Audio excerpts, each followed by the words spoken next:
Visit licensuraexams.com and try our samples completely free of charge. Hello, and welcome to today's Licensure Exams podcast. We're continuing our series of helpful interventions. Hi, my name's Eric Tworkman. And I'm Dr. Linton Hutchinson, and in this edition, we're going to take a look at safety plans, what they are, what they do, and how to create one. And what they are not. But what I meant was they're distinct from a safety contract, which are meant to do the same thing but have not proved as effective. So what is a safety plan then? Well, think of it as a document that lays out warning signs of trouble for a client and what steps they might take to follow when danger arises and the resources those people might need to make that plan work. Okay, it sounds like a safety plan is something for clients that are at risk. Exactly. Those at risk for suicide or self-harm, or those in danger from domestic abuse or other forms of violence. Mm-hmm. And so you say it's like a document, right? Yes. And there are 6 elements to a safety plan: concrete warning signs of a crisis, what coping strategies they might need, means of distraction through social engagement or maybe even a change of environment, social supports to help them resolve the crisis, professional and or community resources to contact during the crisis, and finally, what plans to restrict lethal access to means of violence. Okay, so they all have an element that a client may need if they're facing some kind of really dangerous situation for either themselves or for someone else. Yes, and the therapist and the client will work together to tailor a plan for that client's specific needs. Okay, so if you do that, you do it so the client recognizes that it's not just something that you're doing, but it's more of a collaborative kind of a process. Right. And if you do that, it's more likely that they'll take steps that would work to keep them out of trouble. So how long does it take to work up one of these? Well, actually, really, it only takes about an hour. That's and it? Even less if the therapist has researched sources of social support or whatever community resources they might need beforehand. In a private practice session, it could flow right along with the rest of the conversation. So not only in therapy, but it also could be something that someone in an emergency room would use, or urgent care clinics, police, women's crisis center, or shelters, right? That's right. Any number of places where they would meet somebody, in a situation where they'd need to have a plan to help them stay safe. Okay, so how does this one differ from a safety plan? The safety contract, or also called a no suicide contract. Okay. Those are documents generated for the client that specifically has them sign on the dotted line saying that they won't hurt themselves and that they'll contact help if they feel like their situation is deteriorating. Studies have shown that safety plans are more effective than contracts or no suicide contracts. And in fact, the safety plan can reduce the risk by as much as 50% more than just a contract. So it does that because it's not as specific as the non-suicide contract, right? That's right. The non-suicide contracts don't have the actual steps to follow that you're going to take to stay out of harm or to get out of harm once you're in it. So let's say I'm in a therapy session, all right? What would a safety plan look like? Okay, let's take the case of a client who has been assessed at being high risk of suicide.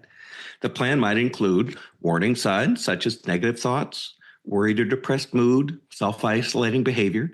The coping strategies would include individual activities such as mindfulness, meditation, exercising, spending time with a pet, listening to music.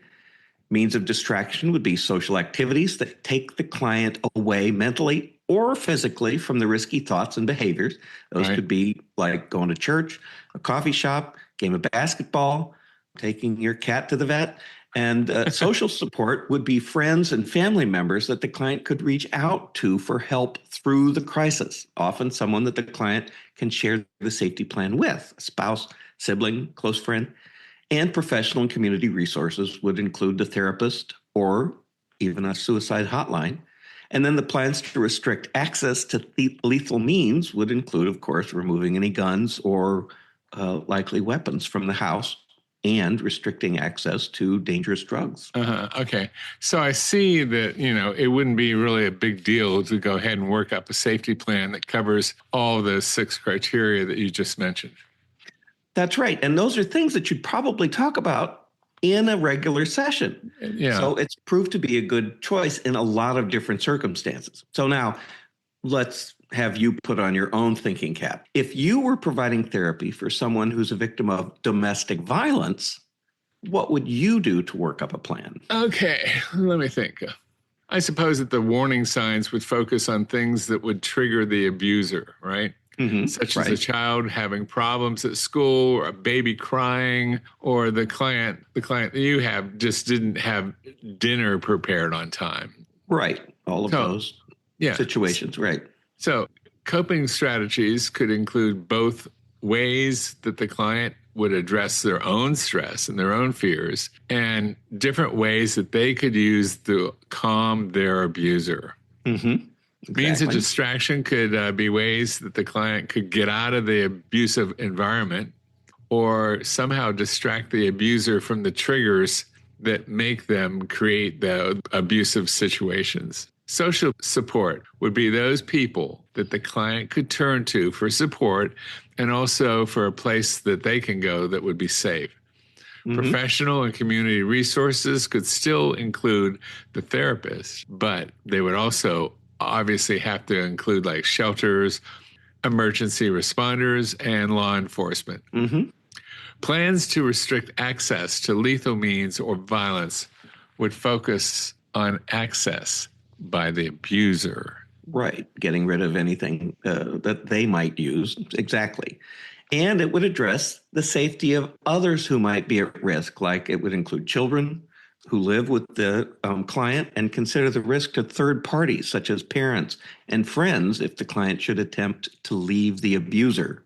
Okay, so it's important to remember that it's not a one and done. You just do it once and it's done. It's not that kind of thing. Yes, so, it's not just boxes you fill on a form, right? Research shows that the most effective plans include the therapist doing follow-up with the client, reviewing the plan, and helping the client revise the plan as their mental state and environments change. Exactly. Yeah. Cultural factors also significantly impact the planning. So what key considerations would you keep in mind about cultural values? Cultural values can significantly impact safety planning. What key considerations would you keep in mind? Well, you'd think of, like in some communities, law enforcement might not be seen as a viable option due to historical trauma or current concerns. And of course, there would also be language considerations, right? Right. So you need to ensure that all plan resources are accessible in the client's preferred language. This includes hotlines, written materials, and community services. Sometimes you might need to identify specific cultural organizations that can provide appropriate support. Right. Now let's talk about how you document safety plans while maintaining client confidentiality and safety. Okay, this is really major, and it'd be something that might be addressed on your licensing exam. So exactly. You need to consider whether having a written copy of the plan might put the client at more risk, particularly in domestic violence situations. Some clients may prefer to store the plan digitally, while others may need to memorize what those key elements are, and that's something you could help them with. Yes, exactly. Now, what about the legal considerations? Okay. You need to be clear about your obligations as a mandated reporter while still maintaining the client's trust. It's also important to document your risk assessment and the rationale for the safety plan in your clinical notes, separate from the plan itself. Keep in mind that questions about being a mandated reporter are ones that you might expect to see on your licensure exam. Right. The mandated reporter and the confidentiality, all of those, ethical concerns are prime contact for tests. You're right. Yeah. So you mentioned that a safety plan is not one and done. So tell me what follow-up might look like. Okay. As I said before, Research shows that the most effective plans include regular review and modification.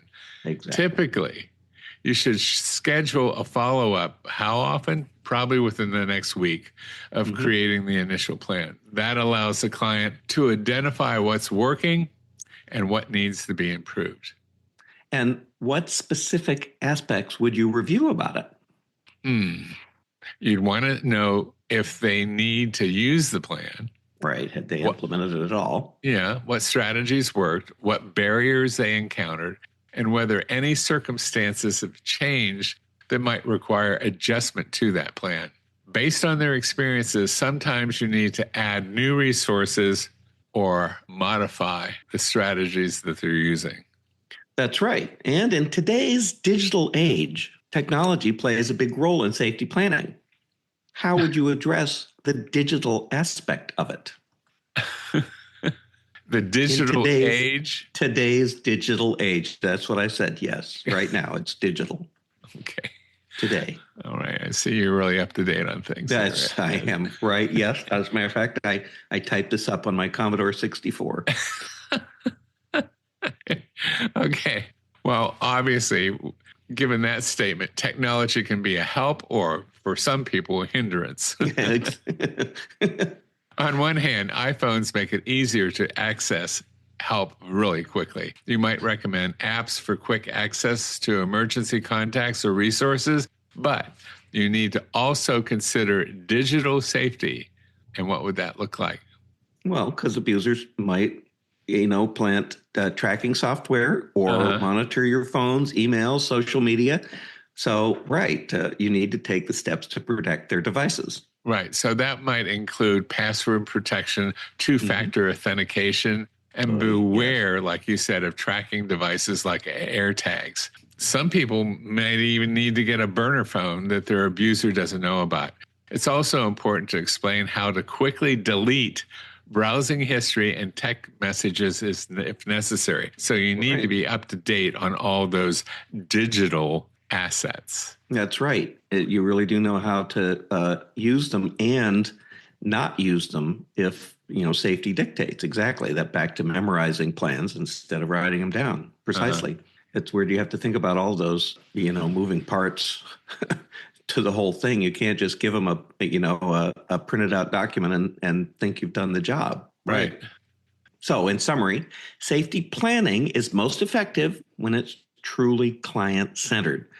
It should reflect the client's specific circumstances, their resources, and what they're capable of. There it is. So, any last words? Don't forget to consider comorbid conditions like PTSD or physical disabilities that might impact how clients can implement their safety plan. Perfect. Yes. And as always, thank you all for listening and for helping to make the world a better place. And remember, as we always say, it's in there. In there. Thank you. Bye-bye. See ya.